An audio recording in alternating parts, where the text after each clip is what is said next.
आता सर्वसामान्यांसाठी अतिशय महत्त्वाची बातमी। आखातातलं युद्ध असंच सुरू राहिलं आणि होर्मुझची सामुद्रधुनी बंद राहिली तर तेलाचे दर प्रति बॅरल $120 वर जाऊ शकतील, अशी भीती जगातली सर्वात मोठी बँक जेपी मॉर्गन चेसनं व्यक्त केली। तसं झालं तर भारतात देखील पेट्रोल, डिझेल आणि नैसर्गिक वायूचे दर वाढतील, कारण केंद्र सरकारनं काही दिवस दर वाढवले नाहीत तरी तेल कंपन्यांचं नुकसान सोसण्याच्या क्षमतेला मर्यादा असतात। एका मर्यादा पलीकडे या कंपन्यांना अतिरिक्त भार ग्राहकांवर टाकावाच लागेल आणि तेव्हा युद्धाची झळ सामान्यांना अधिक बसेल। याचं मुख्य कारण म्हणजे होर्मुझची सामुद्रधुनी हे जागतिक तेल वाहनातला अतिशय महत्त्वाचा दुवा आहे। भारतात आयात होणारा अर्ध्याहून अधिक तेल याच मार्गाने येतं।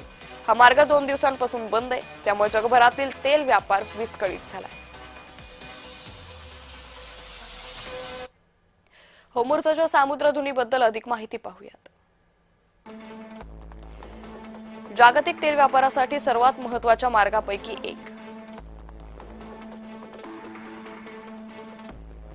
दररोज 2 कोटी बॅरल तेलाची वाहतूक होते। Saudi Arabia, Qatar, Oman, Bahrain, Kuwait, Iran, Iraq या सर्व राष्ट्रांची तेल निर्यात या सामुद्रधुनीतून होते।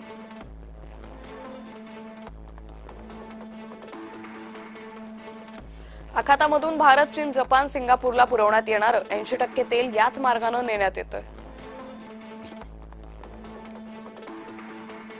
भारत जेवढं तेल आयात करतो त्याच्या 50% तेल याच मार्गाने आणलं जातं।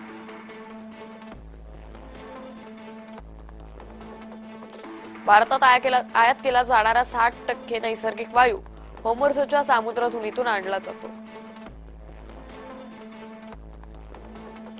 होर्मुझच्या परिघावर 150 तेलवाहू जहाजं अडकली।